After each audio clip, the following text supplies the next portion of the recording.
Olá, seja bem-vindo ao ODM, um podcast da Unesp voltado à disseminação dos conhecimentos da administração nas empresas. Eu sou a Letícia Grazielli.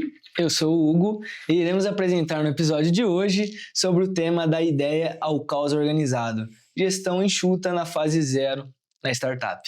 Então aumenta o volume, pega um cafezinho e vem com a gente em mais um episódio do Alô ADM.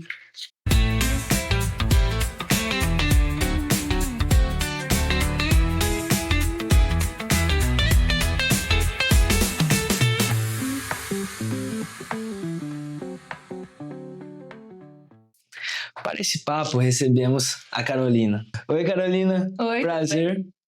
A gente vai falar da Carolina sobre a Incito, né? Então, que é uma startup da área de saúde e também que utiliza a terapia celular como uma ferramenta de criação. A Carolina ela vai explicar mais detalhadamente aqui pra gente, que vocês vão ficar bastante curiosos. Falando um pouquinho aqui da Carolina, gente, ela já fez parte aqui da faculdade com a gente, né, no último mês de outubro. Ela veio falar um pouquinho na palestra, né, da Semana da Administração. O assunto super legal, super diferente. Até falei aqui pra ela que a gente não tem esse acesso à informação, então foi muito bacana.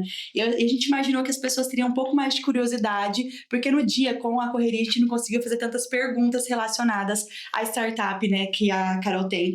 Então, a Carol, ela é bióloga formada pela Universidade Federal de Uberlândia. Ela é mestre e doutora pela Faculdade de Medicina de Ribeirão Preto, a USP, e também ela é fundadora e CEO da Incito, a Supera Park. Carol, você pode contar um pouquinho para nós sobre a sua história, se apresentar para o pessoal, por favor? Claro, com o maior prazer. Em primeiro lugar, eu gostaria de agradecer a oportunidade, é sempre um privilégio poder contar um pouquinho da minha história, né, e poder incentivar outras pessoas que têm, às vezes, uma ideia, né, pensam em fazer o mesmo, mas que não têm tanta coragem, né? Então, a minha missão aqui é mostrar que é possível. Bom, eu sou bióloga, como a Letícia já me apresentou, eu fiz biologia na Universidade Federal de Uberlândia. Quando eu entrei na faculdade, eu já sabia o que eu queria fazer, eu queria ser pesquisadora. Então, a minha ideia era seguir carreira acadêmica mesmo. Então, fiz mestrado, fiz doutorado depois na Faculdade de Medicina, na USP de Ribeirão Preto. E depois do doutorado, eu resolvi trilhar esse outro caminho que foi o do empreendedorismo. Então, no final de 2015, eu fundei a Incito Terapia Celular, que a gente vai falar um pouquinho de como foi essa trajetória hoje. Então, tá fazendo 10 anos da fundação. Uhum. Passou rápido? Passou rápido. Eu pisco o olho, parece que foi ontem. Carol, continuando aqui, começando com as nossas perguntas, como que surgiu a ideia de uma startup? A ideia surgiu de uma coisa que eu não tinha ideia, viu, Letícia? Como eu falei, eu queria seguir carreira acadêmica e assim eu fiz. No entanto, quando a gente está na biologia, né, e várias áreas de pesquisa, você pode optar ou pela área básica ou fazer ciência aplicada. E eu sempre fiz ciência aplicada. Então, desde o meu mestrado, eu trabalhava com célula-tronco para tratar queimaduras, né? Então, era um projeto que visava resolver um problema, né? Então, e quando a gente tem um problema, muitas vezes a gente tem pessoas querendo resolver aquele problema, e foi isso que acabou motivando a fundação da startup. Eu não queria ser empreendedora, né, mas eu queria muito que esse produto chegasse nesses pacientes queimados, né? Então, tudo aquilo que eu tinha feito lá na bancada, né, foram 2 anos de mestrado, 4 anos de doutorado, eu queria que realmente essa solução chegasse para os pacientes. Só que dentro da academia a gente não tem muito caminho para fazer isso, né? Eu tive, né, a infelicidade de perder meu orientador, que foi meu grande incentivador, no meio do doutorado. Isso. E aí no pós-doc eu não tinha ninguém para supervisionar essa linha de pesquisa que era só nossa, né? Eu não tinha um outro lugar no Brasil que estivesse fazendo a mesma coisa. E aí, nesse momento, eu fui discutir sobre uma patente que a gente depositou no doutorado com o diretor da minha pós-graduação, o professor João Santana, e ele falou assim, por que você não pede um PIP, né? O PIP, para quem não conhece, é o Programa de Pesquisa Inovativa em Pequena Empresa, da Fundação de Amparo à Pesquisa do Estado de São Paulo, que é a FAPESP, e eles financiam pesquisa fora da universidade. Em um primeiro momento eu olhei aquele edital e falei, não faz sentido, não quero empreender, eu quero que essa solução chegue para os pacientes de maneira gratuita, onde já se viu, né, eu desenvolver tudo isso dentro da universidade pública com fomento público e de repente, né, as pessoas não terem acesso. Tirei férias, fui pensar na vida, e aí voltei, olhei de novo o edital do PIP. E aí, quando eu olhei o edital do PIP, eu falei, eu acho que tá aí. Eu falei, eu acho que é esse o caminho que eu tenho para continuar essa linha de pesquisa para fazer isso chegar aos pacientes. Então, eu não sabia empreender, eu não sabia, eu quero um CNPJ, pessoal. Vocês que são da administração, né? Parece que todo mundo quer uma coisa comum para todo mundo, mas não é. E aí eu olhei o edital, o que eu sabia? Eu sabia fazer pesquisa, sabia escrever projeto, sabia método científico. Então eu fui lá, escrevi um projeto de pesquisa, submeti, ele foi aprovado. Então quando foi aprovado, aí sim eu fui atrás esse outro lado da moeda, que é empreender e administrar uma empresa. E o Carol, pegando um gancho que você comentou, né, do seu início da sua trajetória, né, o quanto foi difícil, né? Como que você lidava com tanta correria, com tanta demanda que você tinha, né? Uhum. E depois também, né? Uhum.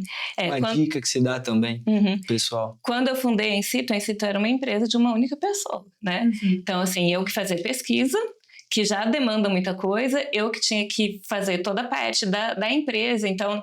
Aí fui procurar a contabilidade, fui abrir a empresa, né? Então, assim, eu tinha que responder às várias frentes, né? Só que o PIP da FAPESP também trouxe uma oportunidade de trazer bolsistas.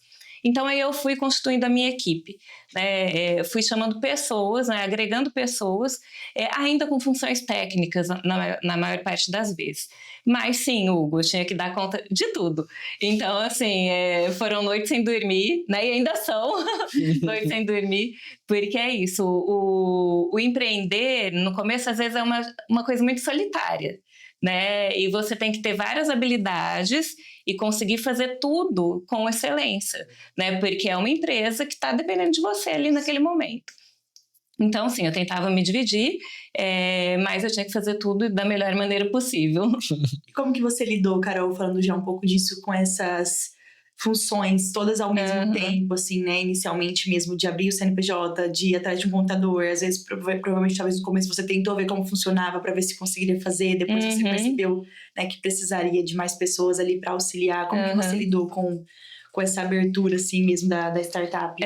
No empreendedorismo de base tecnológica, a gente tem um ótimo ponto de apoio, que são as incubadoras, né? Então, na entrevista que eu fiz lá na FAPESP, a pessoa que me entrevistou falou, procura uma incubadora de empresa, porque viu, né? Porque eu não sabia nada. E aí eu procurei uma incubadora de empresa. Então, dentro da incubadora de empresa, eu tive grande parte desse apoio e eu tive uma coisa muito importante que foi capacitação empreendedora. Então, nas incubadoras, né, hoje a gente está no Supera Parque de Tecnologia, que fica em Ribeirão Preto, então lá a gente encontra apoio jurídico, apoio contábil, apoio na área de gestão, na área de pessoas, né, as partes administrativas de maneira geral, marketing, como conseguir clientes, então ali a gente tem uma ampla capacitação. E a gente tem o que a gente chama de ecossistema, que é um ambiente extremamente estimulante e colaborativo. Então, você conta também, não só com esses mentores, né, supervisores, mas você conta com os outros empreendedores, que muitas vezes já passaram por aquelas dores e que têm o maior prazer em te dar o caminho das pedras, né? Porque, no final, a gente é uma grande comunidade, né? Ninguém está fazendo uma coisa igual ao outro e todo mundo quer o sucesso do outro, né? Então, eu acho que para quem quer começar, eu acho que essa é uma dica de ouro, né? Procure capacitação em uma incubadora de empresas. Incrível. Bacana. Essa dica eu não tinha dado ainda. Essa é nova. E que, né, a questão do investimento, né, que você falou, vai dar certo, né? Aquela virada de chave que você comentou. Foi realmente quando você recebeu a questão da FAPESP? Ou teve alguma outra virada de chave que você falou, vai dar certo? Eu demorei muito para ter essa virada de chave total, tá, Hugo? Confesso que eu ficava tentando colocar os 2 pezinhos e achava que era possível. Mulher acha que tudo é possível fazer, né? Milhões de coisas. Então, eu ficava pensando, tá, eu estou desenvolvendo um produto, mas eu quero uma publicação boa em uma revista científica boa. Então, né, eu fazia aquele projeto impecável, porque eu estava pensando, né, se der errado, eu ainda vou prestar um concurso público, ainda vou ser docente, vou fazer a pesquisa que eu sempre sonhei em fazer.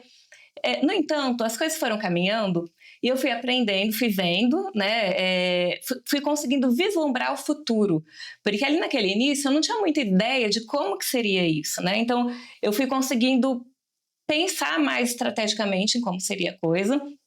No começo do PIP, a gente não tem verba para comprar equipamento. E no meu caso, eu trabalho na área de biotecnologia. Os equipamentos são super importantes para desenvolver projetos. Sim. E são super caros. Então, o PIP de fase 1, você não consegue comprar equipamento, então eu tinha parceria com uma universidade. E aí, quando eu fui para a transição para o PIP de fase 2, foi meio que aquela hora de sair da casa dos pais, sabe? Porque eu falei assim, peraí, agora eu posso comprar os equipamentos, né? Eu posso montar o meu laboratório. Com isso, vem uma responsabilidade adicional, obviamente, vem gastos adicionais, mas foi nessa hora mesmo que foi assim, cortar o cordão umbilical, que eu falei, peraí, eu tô sozinha e eu vou fazer disso o meu melhor. Né? Então, aí foi nesse momento que eu tive essa virada de chave. Agora eu não tenho mais nenhum professor me ajudando, né? Eu não tenho todo aquele apoio que eu tinha na universidade, e quem tem que fazer isso sou eu, e eu vou fazer da melhor maneira. Então, foi isso. Eu falei, eu não vou decepcionar a FAPESP, né? Eu não vou desperdiçar esse dinheiro público que eu estou recebendo. Falei, eu vou fazer disso um negócio. Então, nesse momento, né, eu tive essa virada de chave e falei, vamos, e tô assim até hoje, tá, gente? E eu, Carol, assim, você abrindo a startup, né, e tudo mais, começando do zero, né, entendendo como funcionava aquilo, o que você gostaria de ter ouvido das pessoas, né, de certa forma, que fosse uma dica para você na hora de abrir a sua startup? A primeira coisa é formalizar tudo, né? A gente é muito informal ainda, até nos negócios tradicionais a gente é informal. E a gente tem o caminho para formalizar. Então, assim, minha dica, tudo que vai ser feito tem que estar no papel. Sim. Né? Estando no papel, ele ainda pode mudar, né? Mas é mais fácil porque está lá no papel, né? Então, assim, o que é combinado não sai caro. Às vezes sai também, né? Mas se não for combinado, é muito pior. Então, acho que é isso. Às vezes você começa uma coisa achando que não vai dar nada, e aí você fala, deixa isso para depois eu resolvo, né? Depois eu coloco no papel, depois eu faço um contrato, né? E muitas vezes a gente vai se preocupar só na hora que dá errado, né? E aí a hora que dá errado, dá um trabalhão para resolver. Então, assim, se eu pudesse começar diferente, eu começaria com tudo certinho, né? Fulano falou que vai fazer isso, Beltrano aquilo, eu vou estar em tal lugar, vai ser de tal jeito, né? Então, assim, todas as regras do jogo ali compiladas, né, de maneira mais formal. E o quanto foi, né, você contou, né, a virada de chave que você ia seguir, viu que aquilo realmente, pelo menos, teria um caminho para dar certo, mas e qual foi a sua dificuldade, né? Como que você lidou com o começo dessa sua trajetória, né? As pessoas também que ao redor, né, na incubadora estavam te dando apoio. Quanto foi difícil isso? Muitas vezes esses problemas burocráticos que a gente acaba gerando, eles matam empresas, né? Então, assim, muitas vezes eu pensei, nossa, que problemão que eu tenho para resolver, será que eu consigo resolver isso, né? Mas eu só encontrei gente boa pelo caminho, Hugo, então isso faz toda a diferença. Então, aonde eu busquei apoio, eu obtive apoio, né? Para resolver, por exemplo, um contrato que eu assinei que eu não deveria ter assinado. Como que eu faço isso?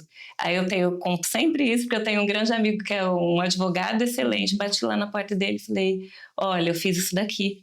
Aí ele olhou, ele falou, não, pode ficar tranquila, a gente vai ajustar, tal. Na hora que eu estava saindo, fechando a porta do escritório dele, ele falou assim, olha, da próxima vez você procura um advogado antes de assinar um contrato, tá?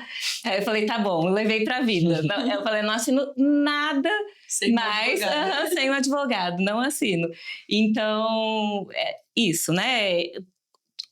Houve problemas muitas vezes difíceis de solucionar, mas sempre que eu busquei apoio, eu encontrei o apoio para resolver esses problemas, né? Então, procurar as pessoas certas, os lugares certos, né, para resolver esses problemas que muitas vezes não teriam sido gerados se eu já tivesse começado da maneira certa. Né? Então, é isso. Que bom. E assim, falando um pouquinho da parte administrativa, né? Que você se tornou uma empreendedora. Qual, assim, a parte da administração que você considera essencial para esse começo da startup? Então, no nosso caso, a gente é uma empresa totalmente não convencional, né? Porque vocês devem aprender no dia 1, né? Que se eu vou abrir uma empresa, eu tenho que ter um cliente, né? Aquele cliente tem que pagar, eu tenho que gerar caixa e daí é que começa o negócio. A gente é uma empresa de 10 anos que não tem faturamento, né? Então, como que uma empresa de 10 anos que não tem faturamento sobrevive, né? Então, assim, a gente precisa de uma área da administração que é um pouco diferente, que é a parte de gestão estratégica. Então, gestão estratégica, negociação, valuation, né, que são os métodos de valorar, né, de quantificar o valor daquela empresa, que não é uma empresa tradicional, porque eu acho que se vocês forem lá na cartilha da ADM, deve estar como que você faz o valuation de uma empresa, com o fluxo de caixa descontado, né? Você faz a projeção de quanto ela vai faturar, enfim, e aquilo lá dá um número. No nosso caso, a gente não tem isso, então a gente usa várias metodologias, e quando eu comecei era um tipo de metodologia, agora a gente já vê outras metodologias surgindo.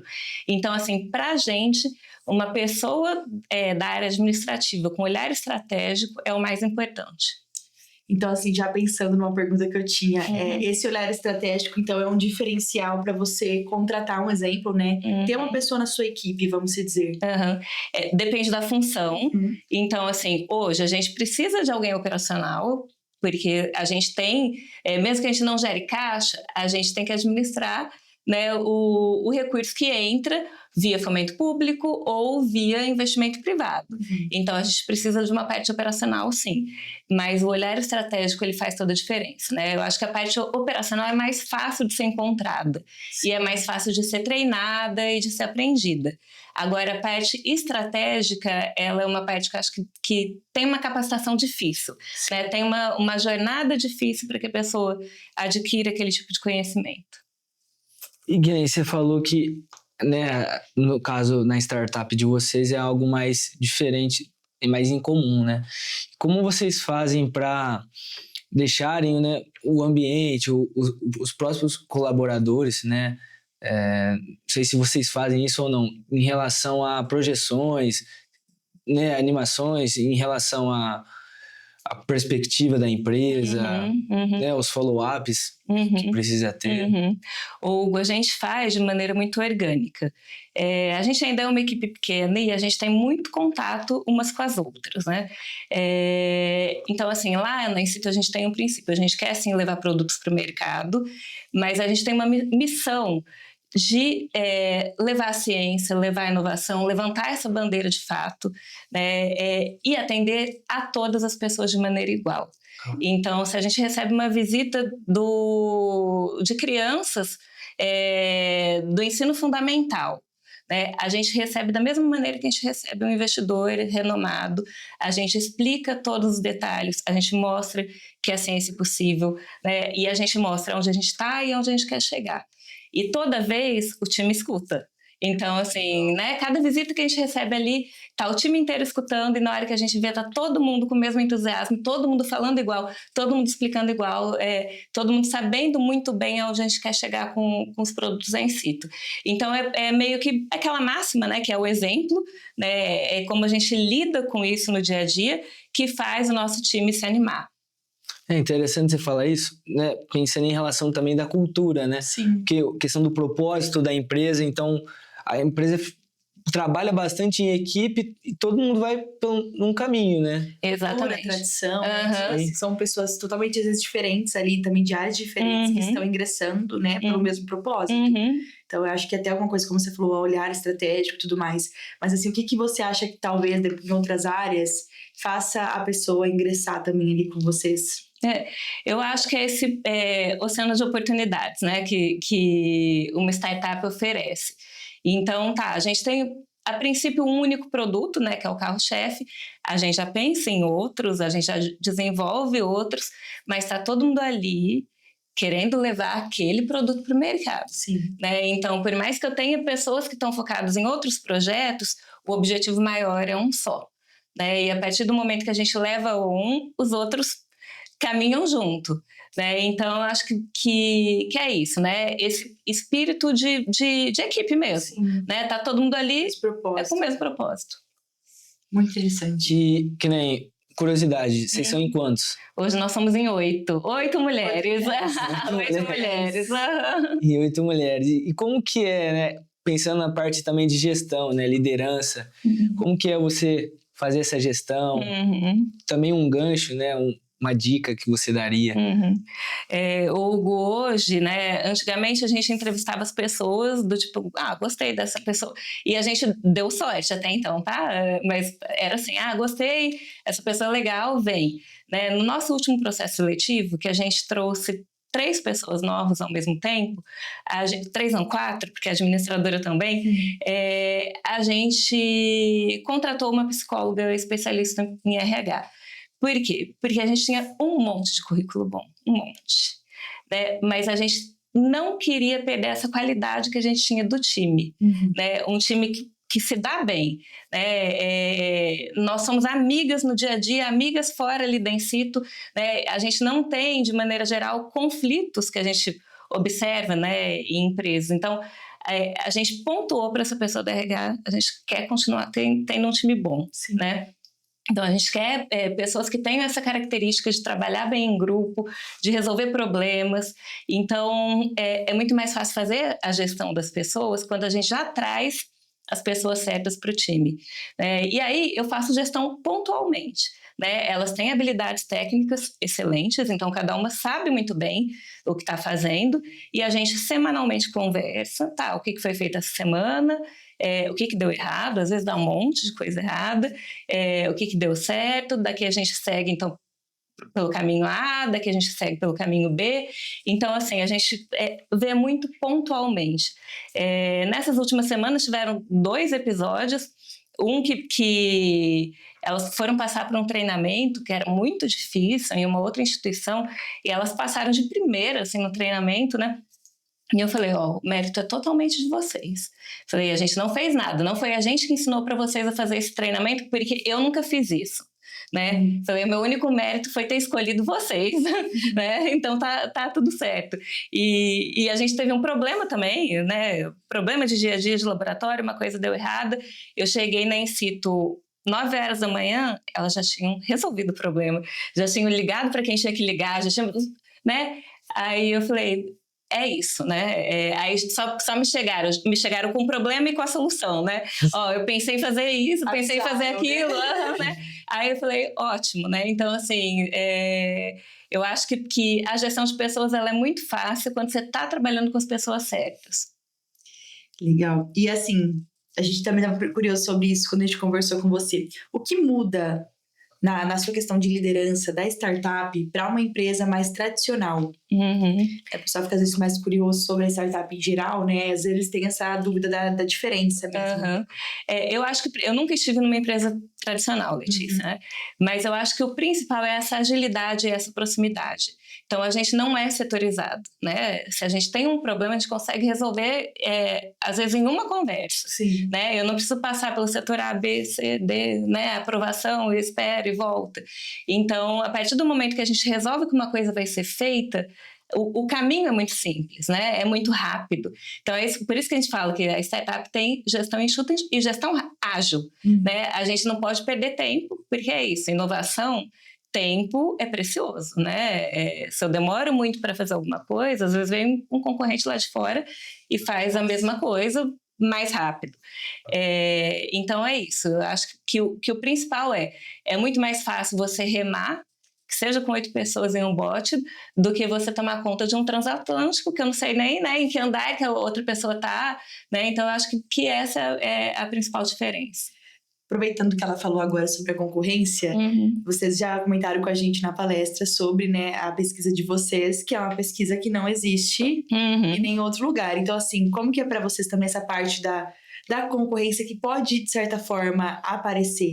Porque é um projeto que vocês trabalham, né, já faz anos, e tá cada vez mais perto de tudo, né, seguir, se expandir, como a gente tinha conversado. Como que também essa parte, assim, de certa forma, a concorrência, que deve ter também um estilo de pesquisa, talvez, né, deve ter baseado nisso.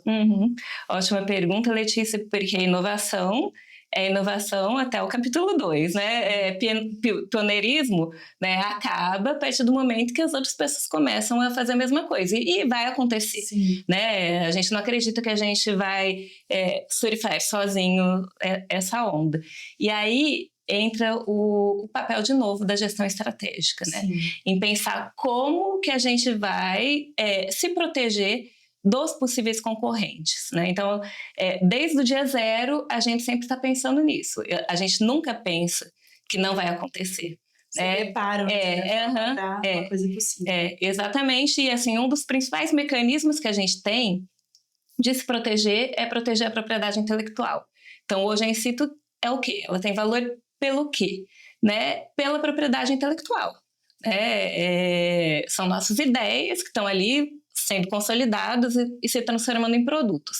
E aí, como que a gente faz isso? A gente deposita patente. Então, isso facilita muito, né? Ou, por outro lado, dificulta a entrada de outros que queiram fazer exatamente a mesma coisa. Né? Então, acho que hoje o principal ponto da gente é a proteção da propriedade intelectual, mas esse olhar estratégico mesmo, de pensar, o que eu consigo fazer diferente, o que vai ser difícil para outro copiar, né? Qual que é o meu diferencial de fato do que já foi feito, né? Então, assim, desde a concepção do produto, a gente já pensa isso para ter sempre um diferencial, e aí quando a gente tem um diferencial, a gente vai lá e protege o diferencial. Uma dúvida também, pegando o gancho que a Letícia comentou, daí você falou da patente. Tem algum limite de vocês terem a patente, por exemplo, vocês, né, a longo prazo, o projeto de vocês da startup, né? E você comentou 10 anos. E tem também o risco de ter os concorrentes. E em relação à patente, sabe? Até a conclusão do projeto, vocês... Que né, essa patente dura 10 anos, a gente tem que terminar o projeto em 10 anos. Tem alguma questão desse tempo? Ótimo, Hugo. Na verdade, assim, então, antes da gente depositar a patente, a gente não divulga o que a gente está fazendo. Né? Nada que seja alguma coisa chave. Lógico, a gente faz divulgação, é um biocurativo, mas como aquele biocurativo é feito? Né? Então, isso mudou da minha mentalidade de pesquisadora para empreendedora. Pesquisadora, eu quero publicar logo, eu quero, né, uma revista boa, eu quero mostrar como que eu fiz. Hoje não, a gente publica sim, mas só depois que a gente deposita a patente. Né? Então, a primeira coisa, a gente se protege, desenvolve uma parte do trabalho que seja patenteável e depois a gente deposita a patente. Melhorou muito nos últimos anos no Brasil. Essa patente que eu contei para vocês no começo da universidade, ela demorou 10 anos para sair. Né? A patente que a gente tem agora do biocurativo demorou 2 meses. Então, né, a partir do momento que você tem a carta patente, começa a contar aquele tempo para explorar aquele produto. Então, de fato, a gente ainda não está no mercado, mas a gente já tem a patente. A gente vai ter um período ali, né, onde a gente vai poder explorar aquele produto sozinhas. Né? Depois, provavelmente, alguém vai tentar fazer alguma coisa muito parecida.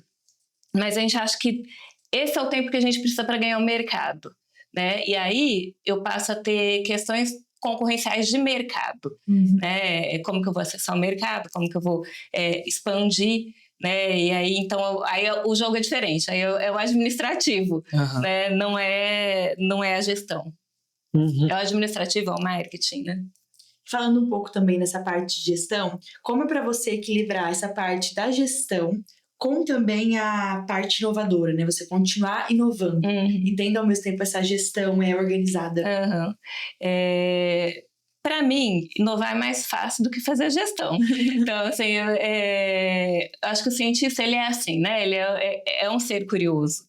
E eu tenho várias perguntas a serem respondidas, e quanto mais eu respondo, mais perguntas eu tenho, né? Então, inovar acontece de maneira natural. A gestão é um pouco mais difícil, porque eu tenho que aprender e eu não sou uma gestora, né? Assim, eu faço gestão, mas eu não tenho a formação para isso.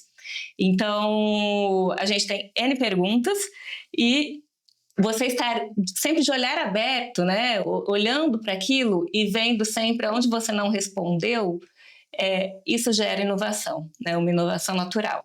Então, é uma trajetória mais tranquila, eu acho, para o cientista. Também seguindo nessa questão da inovação, o que vocês fazem para trabalhar isso, de ser mais leve e continuar pensando em coisas novas, em inovação, né, para continuar evoluindo?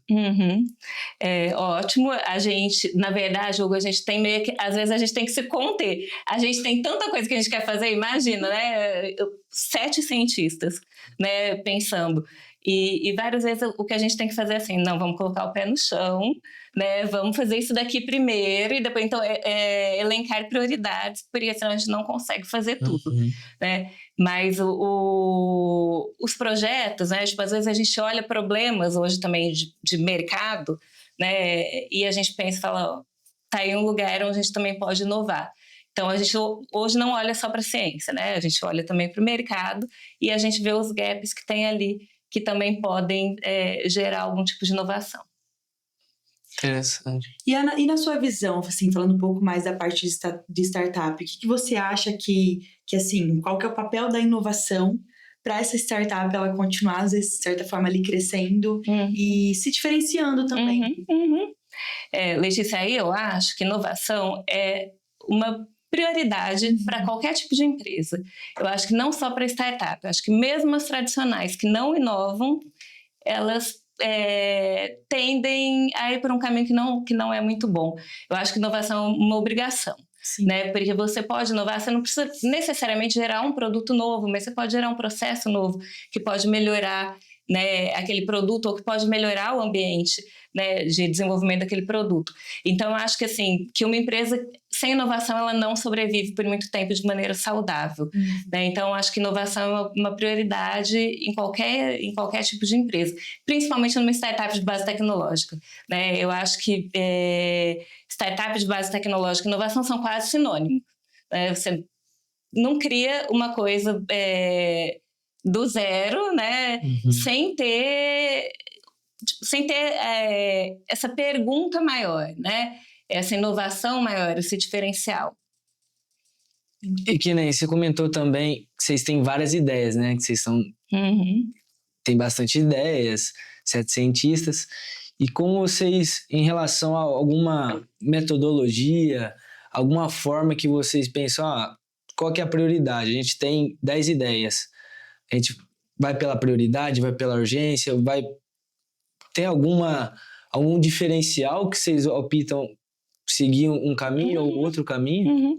Via de regra, a gente vai pela prioridade, mas na prática, pela urgência, né? Porque é isso, né? Tudo muito bonito, as ferramentas de gestão, a gente coloca as prioridades, mas a gente passa grande parte do tempo apagando incêndio, que a gente fala, né? Porque as coisas vão pipocando no meio do caminho, né? E é natural, né? A gente está fazendo uma coisa que é grandiosa pensando na estrutura enxuta que a gente tem. Então, pensa, in situ com 8 pessoas está querendo fazer uma coisa que é um medicamento, né, que as Big Pharmas têm times gigantescos espalhados pelo mundo inteiro para fazer. Então, é fato que a gente vai descobrir coisas no meio do caminho que a gente não tinha mapeado. Né? Então, assim, a gente elege, sim, prioridades, mas no final das contas a gente resolve muito problema no meio do caminho. Então, né, as urgências é que vão levando a gente, mas a gente não perde o foco. Né? Então, assim, o foco tá lá. Às vezes, no meio do caminho, dá uma desviadinha, mas o foco tá lá. A rota volta. A rota volta. E, Carol, conta pra gente um pouquinho qual foi a sua maior conquista ou aprendizado até agora nesse processo de 10 anos. Letícia, eu me considero uma pessoa extremamente feliz. Eu acho que, assim, a minha conquista acontece no dia a dia. Então, cada reconhecimento que a gente tem, cada pessoa que a gente pode ajudar, Cada parte que dá certo. Cada parte que dá certo. O fato de poder trazer esses cientistas maravilhosos para trabalhar com a gente, né? A gente vê assim, o Brasil, a gente forma tanto cientista bom, e cadê? Para onde eles estão indo?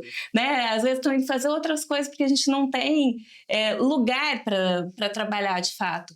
Então, acho que a minha maior conquista é isso, né? É ter iniciado uma coisa, né, que pode beneficiar vários tipos de pessoas, né, em vários momentos, né. Então, eu acho que é isso. Assim, a gente quer, lógico, nosso objetivo maior é o paciente. Então, o dia que um paciente receber um biocurativo, a gente vê aquele paciente melhorando por causa do nosso trabalho, é lógico que vai ser a maior conquista.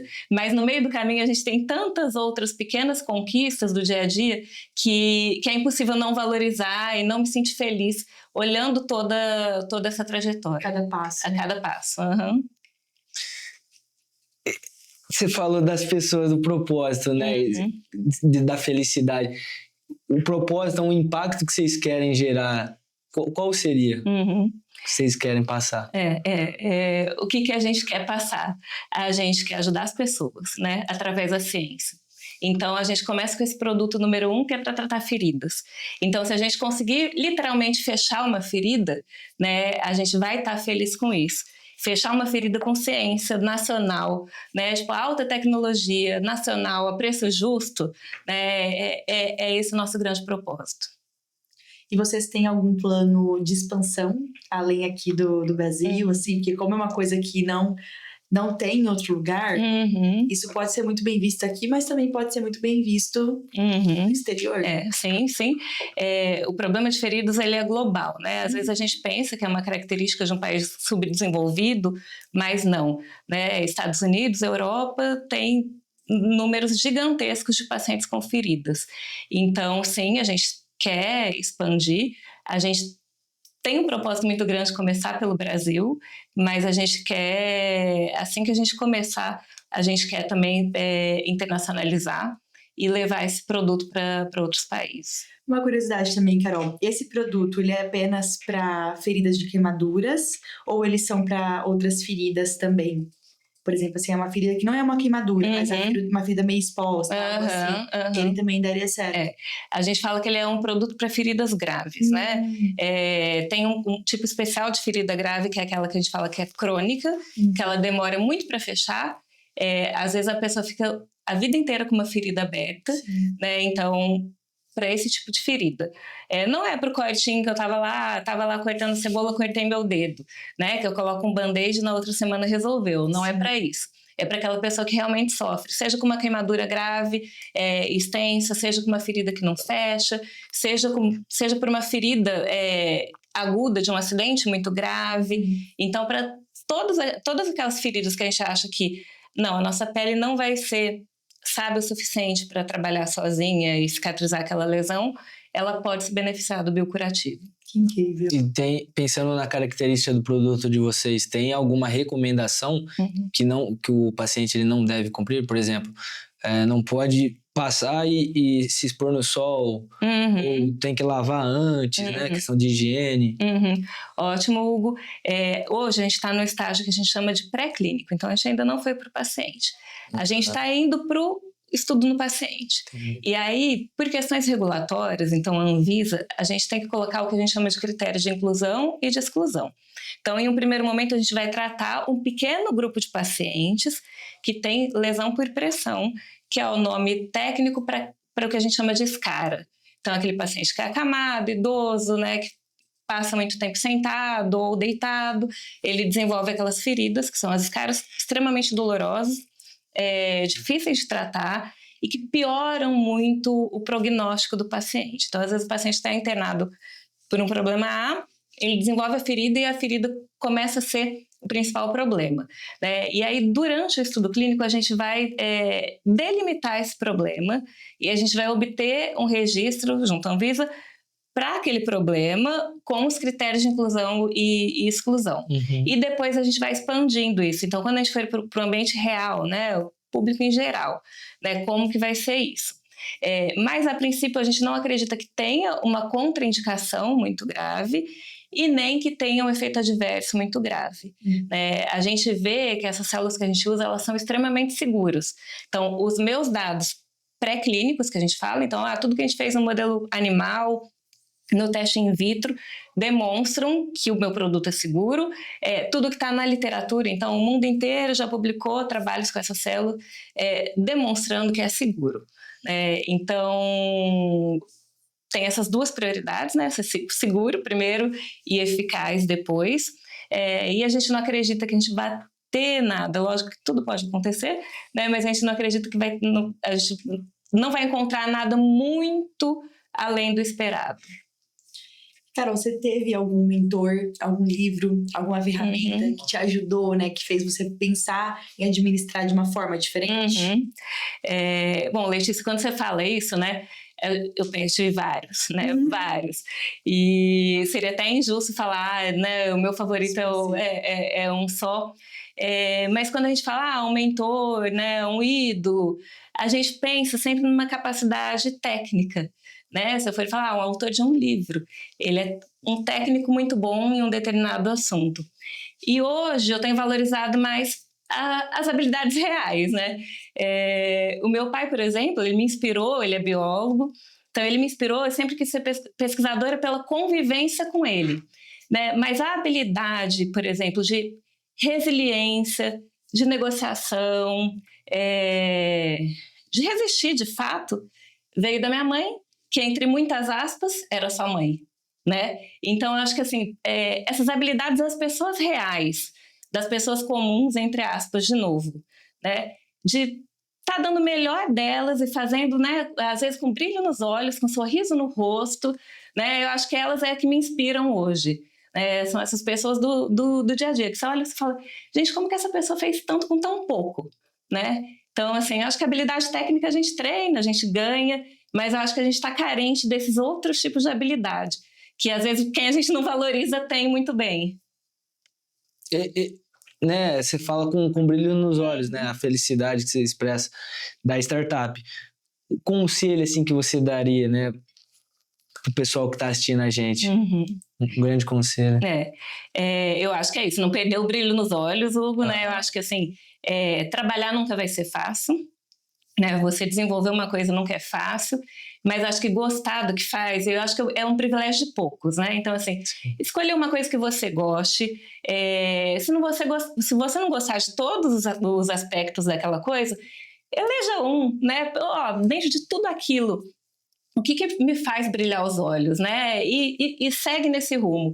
E eu acho que tem duas coisas que são muito importantes no empreendedorismo: humildade.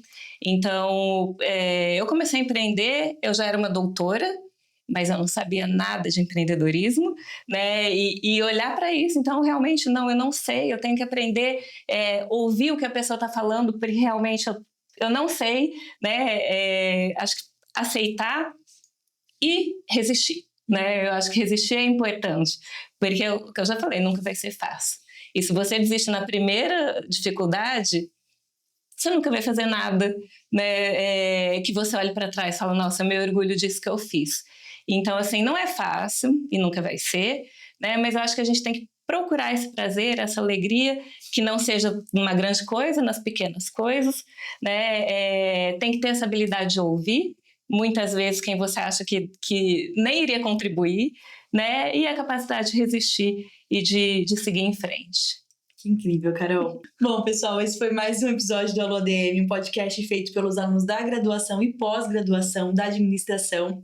Queria agradecer novamente a Carol por topar participar desse episódio com a gente. Como eu disse para vocês, ela já veio na semana da administração. Acho que o pessoal ficou com muitas dúvidas, por isso que a gente achou super bacana trazer, né, convidar ela para esse episódio de hoje. A gente queria abrir para você fazer a fala final, Carol. Eu queria só agradecer, né, agradecer pela oportunidade, agradecer por vocês me deixarem levar esse brilho nos olhos, né? E dizer que eu continuo aqui, continuo à disposição. A Incito está sempre de portas abertas. Quem quiser conhecer Incito, Supera Parque, né? Vai ser sempre um prazer receber a todos. E fica em Ribeirão, né? Fica em Ribeirão Preto, isso. Visitar, e tem muitas startups também super legais lá, que eu tenho certeza que vocês crescem junto, né? Compartilham juntos. Com certeza, das mais diversas áreas. Novidade lá é o que não falta, inovação não falta. Bom, pessoal, agradeço também, Carol, Letícia. E a gente fica, né, pro próximo cafezinho. E nos sigam também, né, nas redes sociais, TikTok, Instagram, YouTube. Até a próxima.